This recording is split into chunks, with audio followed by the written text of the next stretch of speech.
Yeri gəlmişkən xüsusi müxbirimiz Günay Məmmədova Avropanın siyasi paytaxtından Brüsseldən bizlə birbaşa bağlantıdadır. Günay, Azərbaycanın Avropa Parlamenti ilə əlaqələri dayandırması, Avronestə üzvlüyə xitam verilməsi proseduruna başlanması Brüssel üçün nə deməkdir öyrənək? Bəli, Bakıdan gələn son qərarlar Brüsselin regiondakı geosiyasi fəaliyyətinə ciddi şəkildə təsir edəcək mahiyyət daşıyır. Milli Məclisin Avropa Parlamenti və Avronest ilə əməkdaşlığı dayandırması Avropa İttifaqı üçün strateji tərəfdaşının itirilməsi deməkdir. Avropa paytaxtından görünən mənzərə isə odur ki, deməli Bakı birtərəfli siyasi təzyiqləri və qərəzli qətnamələri qəbul etmir. Avropa İttifaqı Cənubi Qafqazın açar dövləti və enerji təhlükəsizliyinin əsas təminatçısı olan bir ölkə ilə parlament səviyyəsində birbaşa dialoq imkanlarını itirir. Avropalı ekspertlərə görə qərarın doğuracağı əsas nəticələr bunlardır.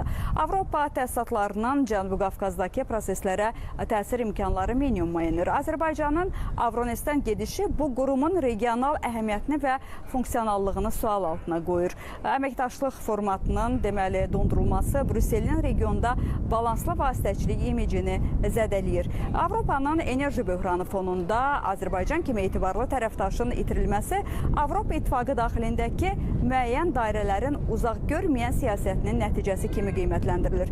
Reallıq ondan ibarətdir ki, Azərbaycanın olmadığı bir platformada Cənubi Qafqazın gələcəyi ilə bağlı müzakirələr əhəmiyyətini itirir. Və Bakının bu qətiyyətli addımı beynəlxalq münasibətlərdə bərabər hüquqlu tərəfdaşlıq tələbinin ən sərt və aydın formasıdır.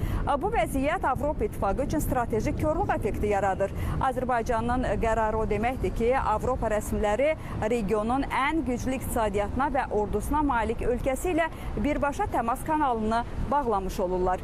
Azərbaycanın bu qətiyyətli mövqeyi Avropa Parlamentini öz daxili qərəzli və regionun real geosiyasi reallıqları arasında seçim etmək məcburiyyətində qoyur. Belə mənim çatdıracaqlarım bu qədər. Buyurun, söz sizdə. Təşəkkür edirik.